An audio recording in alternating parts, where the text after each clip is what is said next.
सह नो भुनक्तु सह वीर्यं करवावहै तेजस्विनावधीतमस्तु मा विद्विषावहै। ओम शांति शांति शांति। इंद्रियों के नियमन, उसके संयमन पर चर्चा चल रही है। अष्टांग योग के माध्यम से हम प्रत्याहार का स्वाध्याय कर रहे हैं और उसमें इंद्रियों को मन के साथ जोड़ करके, अर्थात मन यदि हमारा नियंत्रित है, प्राणायाम के बाद मन को जब हम पूरा उसका नियमन कर लेते हैं, उसको संयमित कर लेते हैं, उसका ठहराव कर लेते हैं, तो इंद्रियां भी हमारी ठहर जाती हैं। और यदि इंद्रियां हमारी ठहरी नहीं तो निश्चित रूप से हमारा पतन होगा। इस पतन को कोई भी रोक नहीं सकता है। तो इसके विषय में महर्षि मनु के द्वारा बहुत सारे श्लोकों को हमने पढ़ा, जानने का प्रयास किया। और आगे आज की चर्चा करने से पहले आप में से किसी का कोई प्रश्न है तो पूछिए।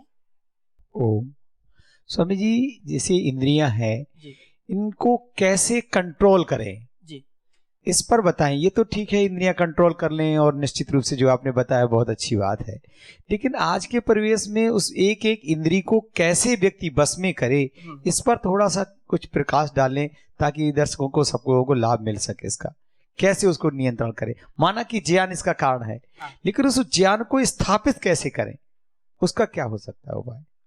हम सबको ये विचार करना चाहिए कि जो विद्या है या जो ज्ञान दिया जाता है वो हमारे अंदर 4 प्रकार से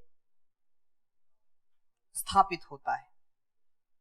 4 प्रकार से हम वास्तव में विद्यावान, ज्ञानवान बनते हैं। और नहीं तो इस कान से सुना, इस कान से निकल गया। आज इतनी पढ़ ली पुस्तक, कल उतनी पढ़ ली, या किसी से सुना, बस सुना और बस उड़ गया, वो समझा भी, जाना भी, लेकिन उसका आचरण नहीं किया। आचरण कैसे हो? विद्या तभी फलीभूत होगी जब तक आचरण उसका नहीं करेंगे, नहीं फलीभूत होगी। यदि आचरण करना शुरू कर देंगे तो फलीभूत हो जाएगी।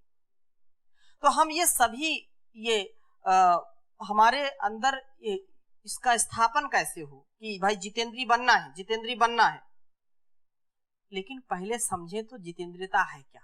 अच्छा, यहाँ पर महाराज श्री के पावन सानिध्य में यहाँ पर इतना अच्छा कार्यक्रम चल रहा है और ये गुरुकुल की जो प्रणाली है, जो वैदिक प्रणाली है, जो वैदिक जीवन पद्धति है, इसको भी हम समझ रहे हैं।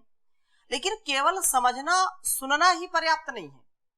जैसा हमने सुना उससे आगम काल कहते हैं। उसको क्या कहते हैं? आगम काल। आगम काल में 25% विद्या हमारे अंदर प्रतिष्ठित होती है। और फिर जो स्वाध्याय काल है उसमें भी 25% विद्या प्रतिष्ठित होती है। कितने प्रतिशत हो गई? 50%।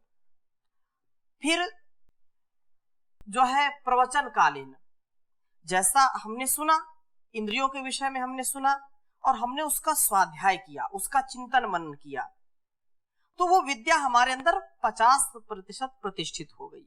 और फिर उसको हम दूसरों के लिए भी वही विद्या को हमने परोसा, उसको बताया, उसका प्रवचन कर दिया, उसको वैसा का वैसा बोल दिया, तो कितने प्रतिशत हो गई? 75। अब 25% विद्या बची है, उसको प्रतिष्ठित करने के लिए जब तक आचरण नहीं करेंगे तब तक वो प्रतिष्ठित नहीं हो सकती है। तो वो क्या है? वो है व्यवहार कालीन। वो क्या है? व्यवहार कालीन।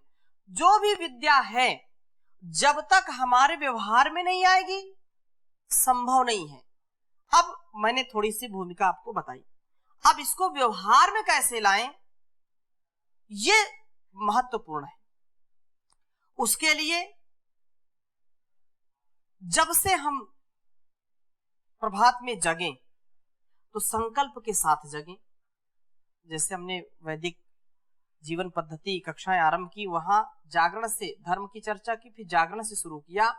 तो जागने के बाद हम कम से कम आज के दिन को कैसे जीना है।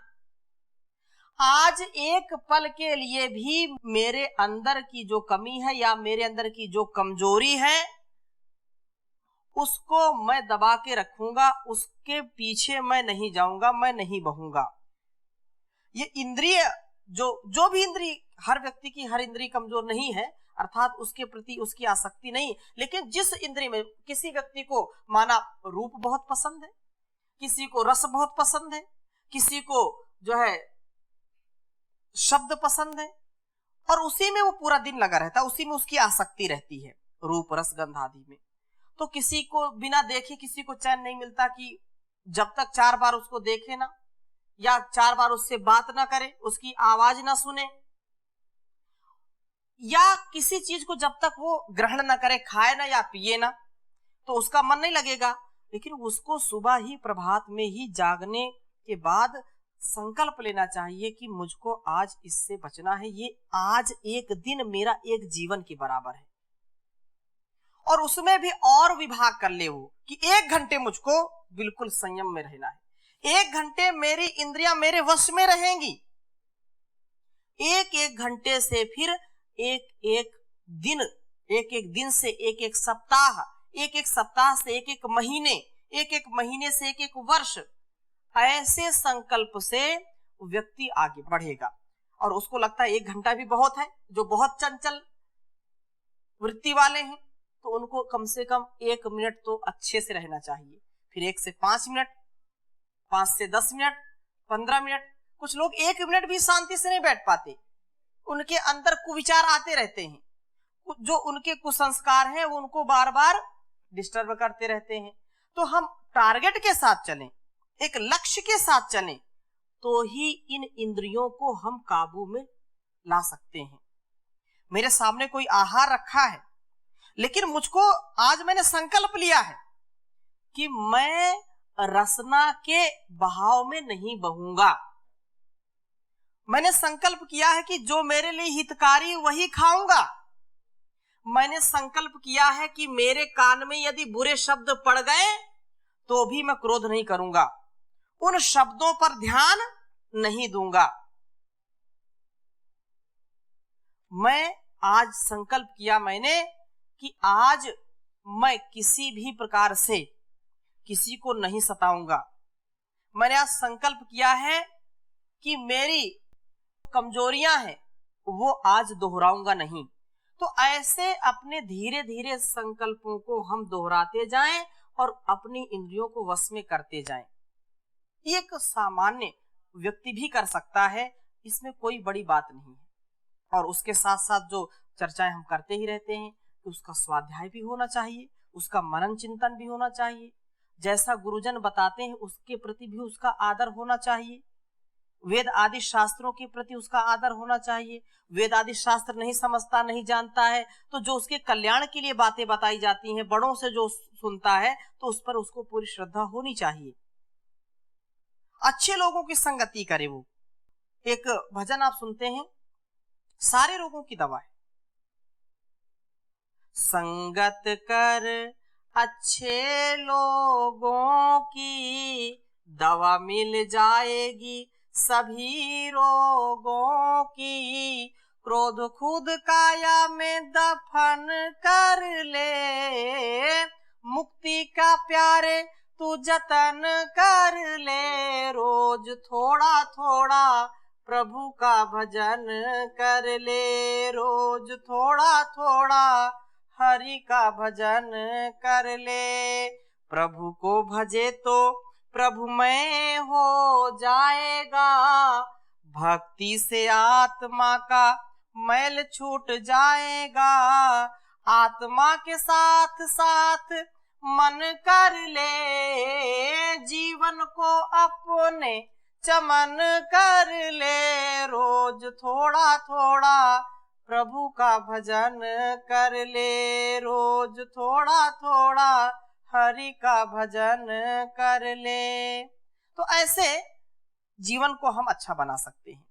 इंद्रियों को वश में करना या संयमित करना जी बहुत मुश्किल काम है। जी, मुश्किल काम है, ये तो- सूरमाओं का काम है ये। हाँ जी। हाँ तो उसके लिए, मुश्किल काम के लिए हाँ बहुत परिश्रम करना पड़ेगा, जी जी, और ये मन के द्वारा ये कार्य हमें करना है। सत्य है, लेकिन एक आम कहावत है कि मन बहुत चंचल है, सत्य है। बहुगामी है। हाँ हाँ तो उसमें फिर हमें बुद्धि की सहायता लेनी पड़ती है। जी लेकिन कहते हैं कि बुद्धि भी भ्रष्ट हो जाती है। जी वो कई उदाहरण भी हैं इसके लिए। जी जी। तो उस अवस्था में क्या करना चाहिए? अगर बुद्धि भी सहायता नहीं कर रही हम्म, तो फिर किसकी सहायता लेनी चाहिए? बहुत अच्छा प्रश्न है, और निसंदेह है हमारे बहुत ही आदरणीय मेहता जी ने बहुत ही उत्तम प्रश्न किया है। और ये सबकी परेशानी है, सबकी ये परेशानी है कि ये तो बड़ा कठिन काम है। और ऐसा सूरमा जो धनुर्धर अर्जुन भी धाराशायी हो गया, बिल्कुल सरेंडर हो गया कि ये जो गांडीव रखा, ये जो है बाण रखे, मैं इसको कर नहीं सकता जो आप कह रहे हैं। क्योंकि ये मन जो है और इंद्रियां, ये हमारे वश में जब नहीं होती हैं तो बुद्धि भी भ्रष्ट हो जाती है, बुद्धि भी खराब हो जाती है। तो ऐसी स्थिति में क्या करना चाहिए? ऐसी स्थिति में जो धर्म के लक्षण बताए हैं उनको हमको जान करके उनको जीने का प्रयास करना चाहिए। बुद्धि की शुद्धि के लिए प्रत्येक दिन, प्रत्येक क्षण हम प्रार्थना करते हैं, धीमहि धियो योनः प्रचोदयात्। उस परमात्मा से हम अपनी बुद्धि की शुद्धि के लिए कि मेरी जो बुद्धि है वो कभी भ्रष्ट ना हो, मेरी बुद्धि ठीक मार्ग पर चले, उसके लिए हे परमपिता परमेश्वर आप मेरी बुद्धि को कहां प्रेरित करिए? सन्मार्ग की ओर प्रेरित करिए, और उस मेधा से मुझको युक्त कर दीजिए। या मेधाम देवगणाः पितरश्चोपासते। उस बुद्धि की हम कामना करते हैं, उस मेधा की हम कामना करते हैं जो हमारे पितरों ने, हमारे ऋषि मुनियों ने जिनकी कामना की थी। और उस बुद्धि से क्या करें? माम अद्य मेधाविनम कुरु तया, तया माम अद्य मेधाविनम कुरु, तया मेधया। उस मेधा के द्वारा मुझको आज मेधावी बना दो, अभी इसी वक्त, इसी क्षण, इसी जीवन में, देर ना हो जाए। तो इंद्रियों का, मन का, बुद्धि का नियंत्रण कैसे हो, उसके लिए हमको निरंतर, देखो अंतःकरण का जो कार्य है, अंतःकरण जैसा होगा आत्मा वैसी ही अपने को समझेगी। लेकिन जब आत्मा अपने स्वरूप में स्थित होगी तो वो स्थिति हमारी आ जाएगी कि बुद्धि यदि भ्रष्ट हो रही है, बुद्धि यदि हमको गलत दिशा में ले जा रही है तो भी हम गलत दिशा में नहीं जाएंगे। मन हमारा चंचल हो रहा है तो भी मन हमारा नियंत्रित होगा बुद्धि के द्वारा, क्योंकि बुद्धि जब नियंत्रित हो गई, अंतःकरण हमारा जब शुचिता से युक्त हो जाएगा, मन, बुद्धि, चित्त और अहंकार, इनकी जब शुद्धि होगी, इनमें जब शुचिता आएगी, इनमें जब ज्ञान का आधान होगा तो आत्मा अपने आप अच्छी हो जाएगी। और उस स्थिति में आत्मस्थ हो जाएंगे हम क्या हो जाएंगे? आत्मस्थ हो जाएंगे, हम स्वस्थ हो जाएंगे, अपने में स्थित हो जाएंगे, अपने से कहीं भिन्न व्यवहार नहीं होगा हमारा। उसके लिए जो कहा है कि काम, क्रोध, लोभ, ईर्ष्या, द्वेष, मोह आदि, ये जो स्थितियां हैं, राग, द्वेष, अस्मिता आदि, अभिनिवेश आदि, इनसे हम ऊपर उठें। उसमें ऊपर उठने का मूल क्या है? विद्या से युक्त होना, ज्ञान से युक्त होना। जब हम अविद्या युक्त आचरण करेंगे तो अविद्या युक्त आचरण करने में क्या चीजें आएगी? अविद्या सबकी जननी है। अविद्या क्या है? सबकी जननी है। अविद्या आएगा तो निश्चित रूप से उसके साथ साथ ये चीजें आएंगी, राग भी आ जाएगा, द्वेष भी आ जाएगा और अस्मिता और ये सारी चीजें आ जाएंगी।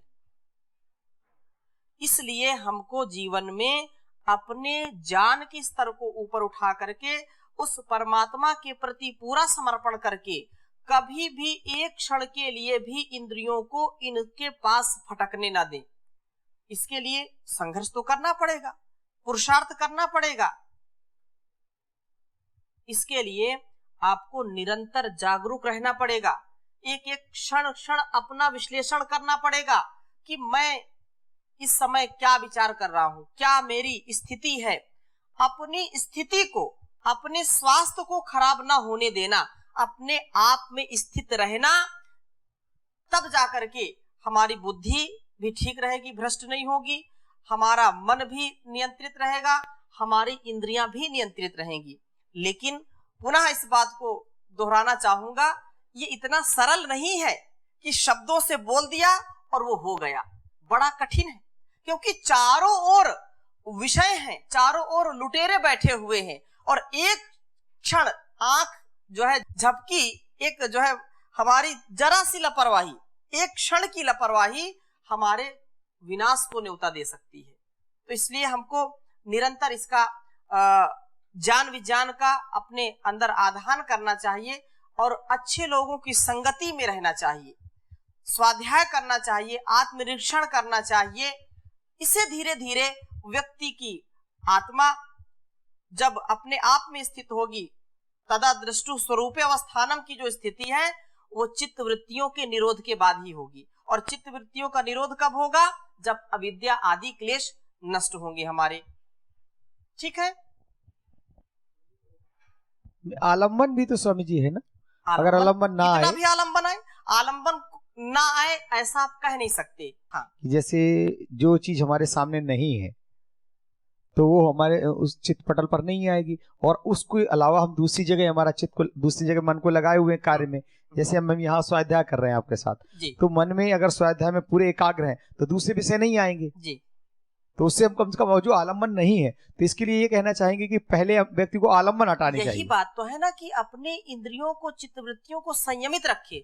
और आपने गीता का श्लोक बार बार सुना है, जैसा कि हमारे आदरणीय मेहता जी ने जो प्रश्न किया है उसमें यही बात है कि ध्यायतो विषयान पुंसः, जो बुद्धि भ्रष्ट कैसे हो जाती है। बुद्धि भ्रष्ट आलम्बन नहीं है यहाँ पर, फिर भी जैसा आपने कहा कि मैं यहाँ बैठा हूं लेकिन मन कहीं बाहर चला गया। क्यों चला गया जी?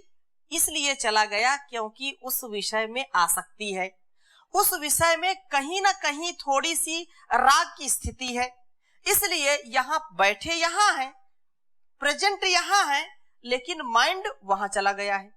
तो निश्चित रूप से आप कहीं भी बैठे, विषयों का अभिध्यान ये हमारे अंदर कमजोरी को पैदा करता है। इसीलिए तो कहा ध्यायतो विषयान पुंसः संगस्तेषु उपजायते, संगात् संजायते कामः, कामात् क्रोधोऽभिजायते, क्रोधात् भवति सम्मोहः, सम्मोहात् स्मृति विभ्रमः, स्मृतिभ्रंशात् बुद्धिनाशो, बुद्धिनाशात् प्रणश्यति। आपने जो प्रश्न किया था उसमें यही बात है, और आपने भी उसमें जो बात कही, तो दोनों बातों का एक ही निचोड़ है कि हम अपनी इंद्रियों को संयमित रखें, मन को नियमित रखें, एक रस रहें, एक ध्येय पर चले, तो निश्चित रूप से मन हमारा नियंत्रण में आ गया तो इंद्रियां भी नियंत्रण में आ गईं, और मन और इंद्रियां नियंत्रण में है तो बुद्धि भी नियंत्रण में आ गई। अब वहां पर जो एक भगवान श्री कृष्ण ने उपदेश किया कि प्रसादे सर्व दुखा नाम हानिरसोपजायते, प्रसन्न चेतसो ह्याशो बुद्धि पर्यवतिष्ठते। क्यों कहा? क्योंकि सारी जो है खुराफात की जड़ क्या है? अविद्या। अविद्या से ही हमारा फिर पतन होने लगता। अविद्या आएगी, राग आएगा, द्वेष आएगा, है अस्मिता आएगी, अभिनिवेश आएगा, ये सारी चीजें आने लगती हैं। और सुख को हम जो है अनित्य को नित्य समझेंगे, सुख को जो है दुख समझेंगे, दुख को सुख समझेंगे, शुचि को अशुचि समझेंगे, जो शुद्ध है उसको अशुद्ध समझेंगे, जो हमेशा आत्मा को अनात्मा समझेंगे। ये जो उल्टा पुल्टा ज्ञान है यही तो कारण है इसका। और जब उल्टा ज्ञान होगा तो विषयों के जिस जिस प्रति हमारा राग होगा, सुखानुशयी रागः, दुखानुशयी द्वेषः, जहां जहां पर राग होगा, जिस विषय में राग होगा उसमें हमको थोड़ी सी, जहां सुख की अनुभूति हुई थी उसके प्रति राग आएगा। राग आएगा तो जो सुख है और सुख का जो साधन है उसके प्रति जो स्थिति बनी रहनी, ये राग क्लेश है। अब वो कैसे मिले उसके विषय में सोचना, न मिले तो क्रोध आएगा, क्रोध आएगा तो फिर हमारा मोह बढ़ जाएगा, क्या सही है क्या गलत है उसका बुद्धि निर्णय नहीं कर पाएगी, बुद्धि भ्रष्ट हो जाएगी। और बुद्धि भ्रष्ट हो गई तो जहां जान है कि भाई ये अमुक व्यक्ति है, इनके साथ ऐसा व्यवहार करना, ये हमसे बड़े हैं इनके साथ ऐसी वाणी बोलना, ये छोटे हैं इनको ऐसे समझाना, या हमारे माता पिता गुरु आचार्य हैं या कोई भी व्यक्ति हमको समझाता है और हमारा दिमाग गर्म है, हमारी बुद्धि ठीक नहीं है, बुद्धि भ्रष्ट हो गई, तो जो अच्छी बात भी होती है वो भी क्या लगती है, बुरी लगती है। और बुरी लगेगी तो निश्चित रूप से हमारे साथ बुरा ही घटित होगा। इसलिए बुद्धि की शुद्धि के लिए अपने इंद्रियों को, मन को और फिर बुद्धि को, इसके बाद आत्मा को, अपने आत्मा तो बिल्कुल एक स्फटिक जैसी है, उसमें तो जैसा हमारा ये अंतःकरण चतुष्टय होगा वैसा ही आत्मा को प्रतीति होगी कि मैं सुखी हूं, मैं दुखी हूं, मैं रागी हूं, मैं द्वेषी हूं, ऐसा उसको लगेगा। लेकिन यदि ये पवित्र हो गए तो निश्चित रूप से वो पवित्र ही है पहले से ही। जी स्वामी जी प्रणाम। कब कब ऐसे होते हैं, मन में तो आता है सत्संग करेंगे, भगवान की नाम सुनेंगे कि स्वाध्याय करेंगे, करते भी है जी। जैसे 7 बजे कक्षा का निर्णय हो गए जी, हमें यहाँ आके बैठ जाते, प्रयास भी करते सुनने के लिए जी, फिर भी बीच बीच में कोई आलम्बन नहीं है, वो भाग के इधर उधर चल जाता, फिर थोड़ा प्रयास से आ जाता, फिर दूसरा जगह में भाग जाता। हाँ। इसके लिए क्या कर सकते हैं? हम तो प्रयास कर रहे हैं, प्रयत्न भी कर रहे हैं। हाँ। तो इसीलिए थोड़ा, क्योंकि ये इंद्रियां हमारी बहिर्मुख हैं और मन हमारा बहुत चंचल है। मन यदि मन की बात नहीं हुई, मन के अनुकूल यदि बात नहीं लगी, और अगर लगी भी तो भी जो बाहर के विषय है वो अपनी ओर उसको खींचते रहते हैं, अथवा किसी उत्तरदायित्व में या किसी चिंता में, किसी दबाव में, आलस्य में, प्रमाद में, किसी के प्रभाव में वो मन बार बार उधर खींचता रहता है। उसके लिए हमको पूर्ण रूप से शांत होकर के ध्यान, इसीलिए तो कहते हैं ध्यान करो भाई, ध्यान से काम करो। आपका ध्यान यहाँ नहीं है क्या? ध्यान से सुना नहीं क्या? ध्यान से लिखा नहीं क्या? ध्यान से पढ़ा नहीं क्या? तो ध्यान की अभी चर्चा आगे विषय में, इसके विषय में जानने का प्रयास करेंगे। हमको यही प्रयत्न करना चाहिए कि हम जहां पर हैं, ये आएंगी बाधाएं, बाधाएं तो यही तो जो है कहते हैं जीवन क्या है, संघर्ष है। लेकिन संघर्षों में हमको हार नहीं माननी है, हमको सतत आगे बढ़ते रहना है, आगे ही बढ़ते रहना है, जिससे हमको चरम लक्ष्य की प्राप्ति हो जाए। यही बात यहाँ पर समझाई जा रही है, बताई जा रही है। स्वामी जी, जैसे इंद्रियों के अपने अलग अलग विषय होते हैं, जैसे नासिका का अपना गंध है, आंखों का रूप है, कान का शब्द है, लेकिन जैसे समाज में अक्सर देखने को मिलता है कि काम है, क्रोध है, लोभ है, मोह है, अहंकार है। किसी ने लोग कहते भी हैं कि इच्छाएं तो समाप्त हो सकती हैं, मनोकामनाएं, आवश्यकताओं की पूर्ति तो सभी की हो सकती है, लेकिन इच्छाओं की पूर्ति किसी की नहीं हो सकती। बिल्कुल सत्य बात है। और उधर शास्त्रों में ये भी कहा गया है सुख भूमा में है, मनो अधिक में। मान लो जिसके पास जो ऐश्वर्य धन है तो उसे और चाहिए, यदि उसके पास विद्या है तो और चाहिए, तो उसकी तो समाप्ति फिर कभी भी नहीं है, ना तो विद्या की समाप्ति हो पाएगी। वही भूमा तत्सुखम न अल्पे सुखम अस्ति। तो यहाँ पर आप जो है, जो लोग उसका उल्टा अर्थ लगाते हैं, वो उल्टा आप जो है कहने का आशय इनके ये है कि एक और ये कहते हैं कि थोड़े में सुख नहीं है, बहुत में सुख है, और एक और ये कहते हैं कि जो है आवश्यकताओं की तो पूर्ति हो सकती, इच्छाओं की कभी पूर्ति हो नहीं सकती, इच्छा ही दुख का कारण होती है। तो ऐसी स्थिति में जो भूमा कहा है, तो भूमा वो कौन है? संसार के जितने भी पदार्थ हैं, ये अल्प सुख देने वाले हैं।